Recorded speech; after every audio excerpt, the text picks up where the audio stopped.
Heureux de vous retrouver à l'heure de l'info soir sur Canal 3 Bénin. Voici les titres. Des drogues stupéfiants comme la cocaïne, le cannabis et des produits psychotropes incinérés.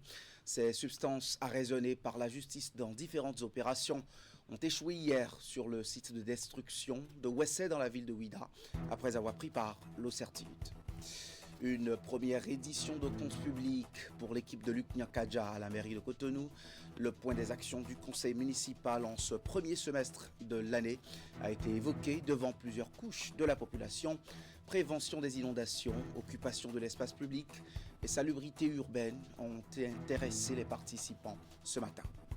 Appui à 50 nouvelles associations de mères enfants parrainés, Plan International Bénin et l'ONG Gbewa donnent des équipements de transformation agricole de près de 40 millions de francs CFA à ces femmes pour renforcer leur contribution aux charges de ménage.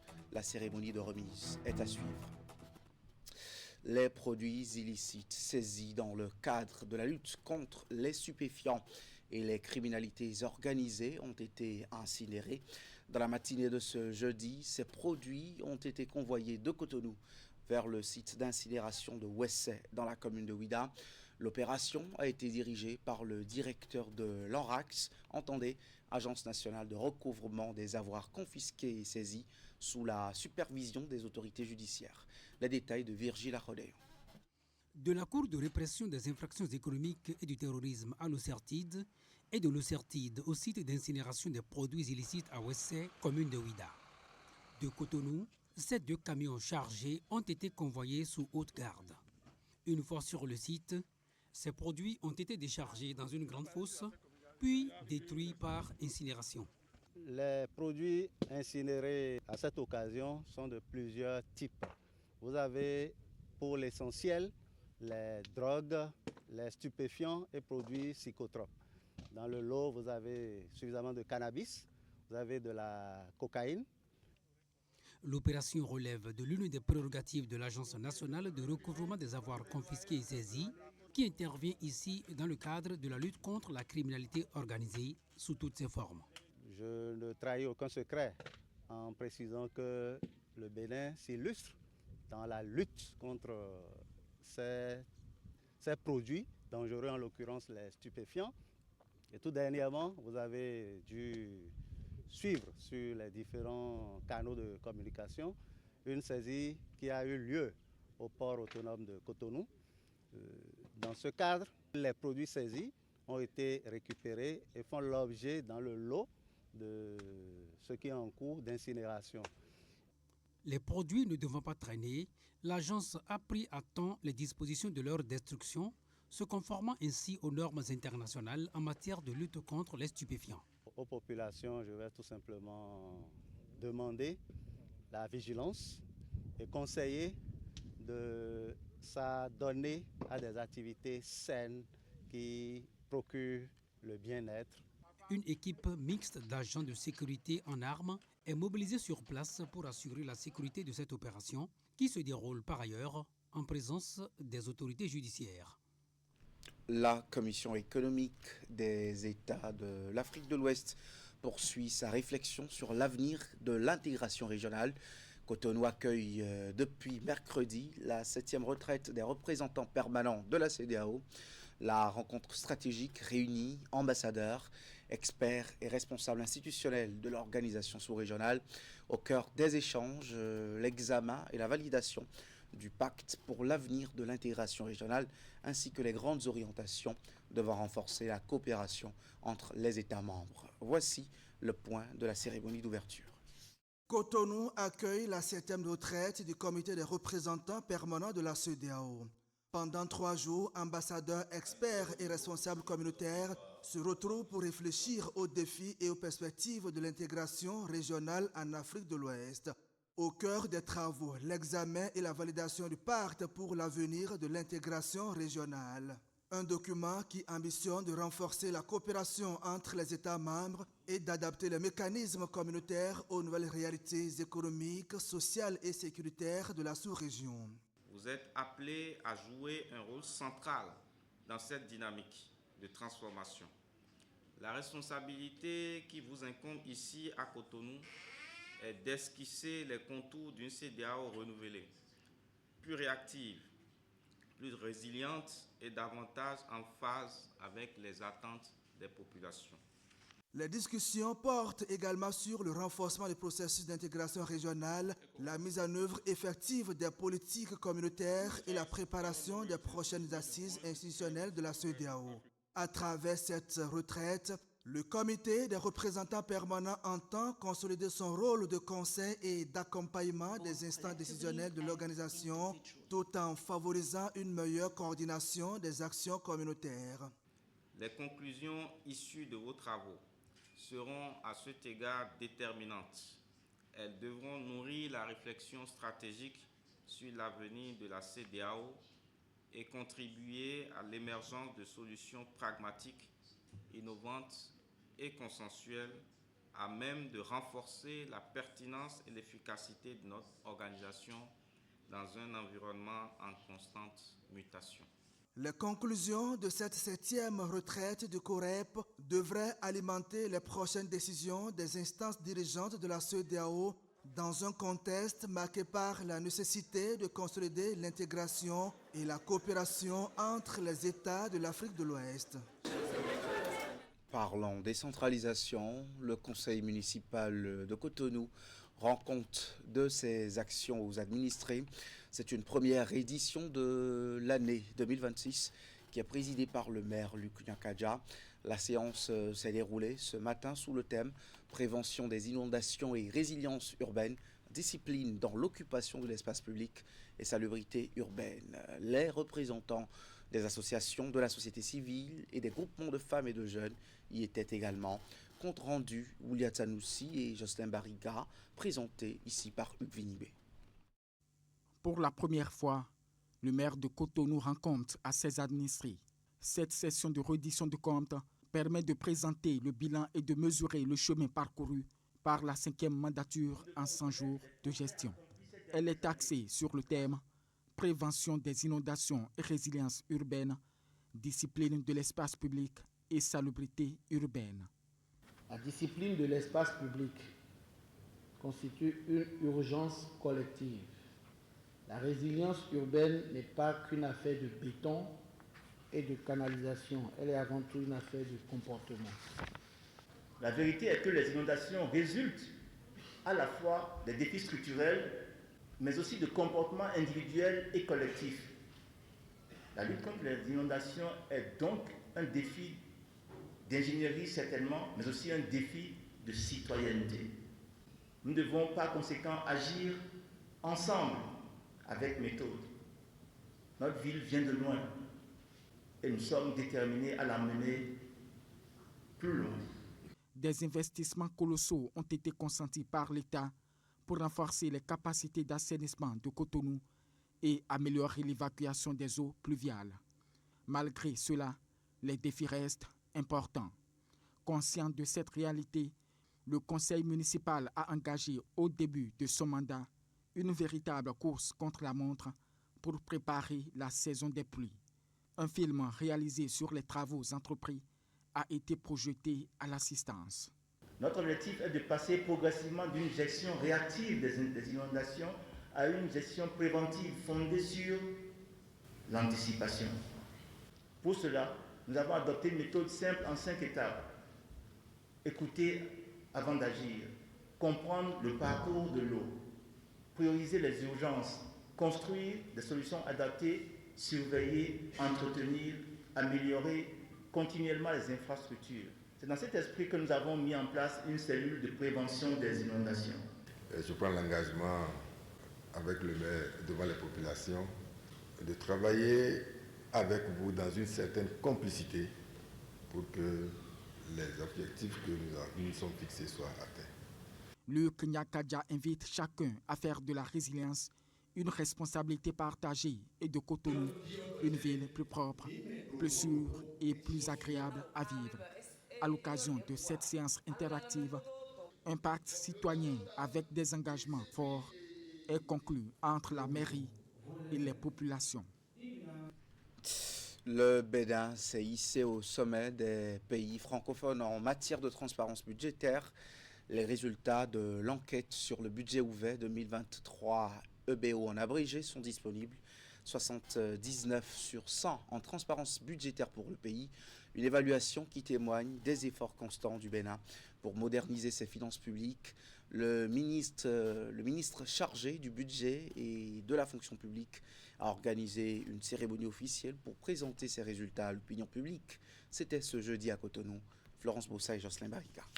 Le Bénin, champion de l'espace francophone en matière de transparence budgétaire. Les résultats de l'enquête sur le budget ouvert positionnent Cotonou à la première loge en Afrique subsaharienne pour la participation du public et la deuxième au plan mondial, juste derrière le Brésil. Ce classement, en nette amélioration par rapport aux années précédentes, est une reconnaissance internationale des efforts déployés par le pays pour renforcer la transparence dans la gestion des finances publiques.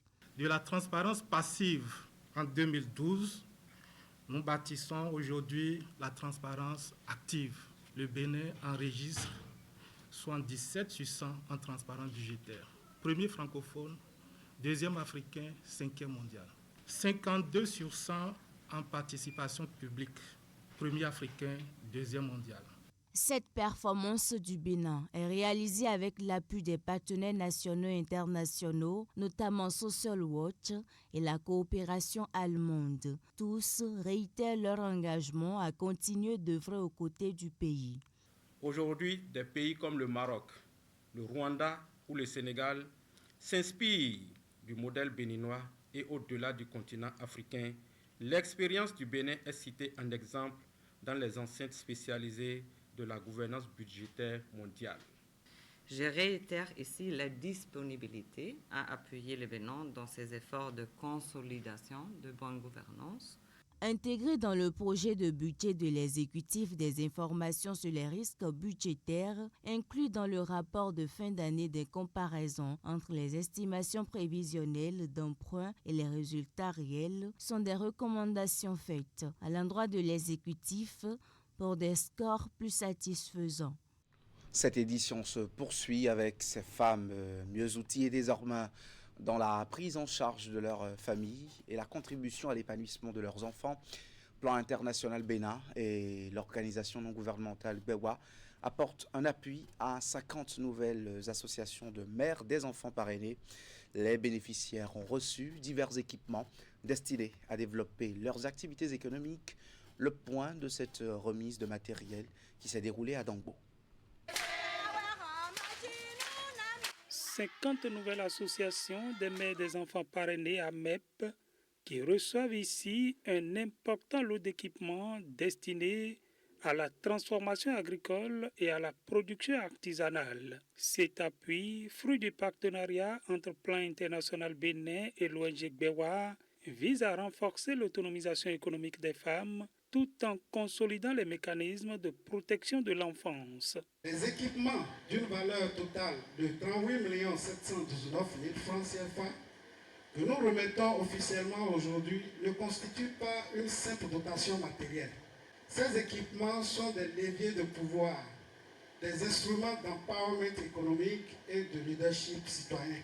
Ces équipements de transformation agricole et de production artisanale vont permettre à ces groupements de matérialiser leur plan de travail, de décupler leurs capacités productives et de s'affranchir de la dépendance économique. À ce jour, 130 associations des mères des enfants parrainés, regroupant au total 3250 femmes, bénéficient de l'accompagnement de l'ONG BEWA et de Plan International Bénin. À l'endroit de nos chères mamans, je veux dire ceci. Ces équipements sont des outils de transformation entre vos mains. Nous croyons en votre potentiel, en votre sens de la solidarité et en votre leadership. Faites fructifier ces ressources pour inspirer d'autres femmes et faire rayonner vos localités. À travers cette dynamique, Plan International Bénin et l'ONG BEWA réaffirment leur engagement en faveur de l'autonomisation des femmes, convaincu qu'une mère économiquement forte constitue un levier essentiel pour le bien-être et l'épanouissement de l'enfant. Un tour à Banikwara, tout au nord du Bénin, pour vivre la journée d'un relais communautaire. Ils sont nombreux dans les quartiers et villes du pays pour accompagner le gouvernement du Bénin dans sa politique sanitaire proactive, la veille socio-sanitaire dans ces localités des plus reculées et les moyens de persuasion des ménages ne sont pas chose facile dans leur quotidien. Ulrich Gaba nous propose un zoom sur un jeune relais communautaire. Déjà à 7 heures, Momoni Issifou fait le tour des nombreux ménages à sa disposition. Ici à Kegamarou, dans l'arrondissement de Sompérékou, commune de Banikwara, ce relais communautaire est une figure incontournable. Avant 9 mois, les mamans ne savent même pas où se trouvent les canets. J'aide les canets. Mais à notre arrivée maintenant, chaque jour on vient demander les canets. Les parents ont su réellement, les canets de vaccination sont maintenant importants et tout le monde arrive à le garder propre. Et les enfants sont bien vaccinés, car une fois nous sommes là, si l'enfant n'est pas vacciné, on dit « Ah, amène ton enfant à la vaccination ». Félicitations. Notre gouvernement a pris cet engagement de pouvoir faire participer les communautés aux questions de santé. Donc chaque relais communautaire a la responsabilité de suivre entre 150 et 200 ménages. Ce sont les communautés elles-mêmes qui ont identifié leurs relais. On a procédé à leur formation, renforcement de capacité et ensuite on les a équipés. Ce relais communautaire incarne dans sa localité l'espoir d'une meilleure santé. Il prend les renseignements nécessaires qu'il reporte à son supérieur hiérarchique, un agent de santé communautaire qualifié. Des suivis groupés sont régulièrement organisés pour harmoniser les points de vue sur les cas spéciaux et les observations liées au matériel et à l'organisation de travail. Sur le terrain, le relais communautaire est adulé par les populations. C'est le cas de Momoni Issifou, devenu pour la circonstance le héros des familles. Il est reçu dans les ménages avec respect et considération. Un atout important qui lui permet de recueillir aisément les informations importantes pour le suivi et la veille de la santé communautaire. Aujourd'hui, le rôle des relais des ASCQ, c'est d'aider dans la promotion de toutes les thématiques de santé. Il y a aussi l'hygiène, il y a tout ce qui est santé animale, santé environnementale et aussi l'utilisation des services sociaux. Le programme One Health, initié par le gouvernement du Bénin, est soutenu par l'UNICEF à travers ses différents partenaires, notamment les donateurs canadiens, coréens, japonais, le fonds Muskoka, Gavi, sans oublier la collaboration des partenaires techniques comme l'USAID, LLF, le Fonds mondial, les FADEC du gouvernement béninois et le projet Buffet. Religion maintenant, la nouvelle année musulmane de l'Hégire 1448 a démarré mardi dernier avec le mois sacré de Muharram, premier mois du calendrier musulman. En ce nouvel an, l'imam Abdul Jalil Yessoufou parle des comportements recommandés pour tout musulman en quête des bienfaits d'Allah. Il est l'imam de la mosquée centrale d'Aïdjedo à Cotonou. À de telles occasions, le musulman et le bon musulman est appelé à d'abord remercier le Seigneur.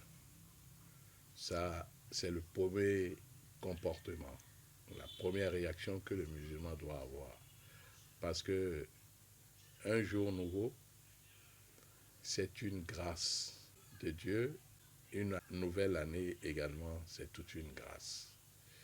C'est une occasion que Dieu nous offre afin de nous rapprocher de lui davantage, afin de multiplier nos bonnes œuvres, afin de pouvoir être au service également des êtres humains.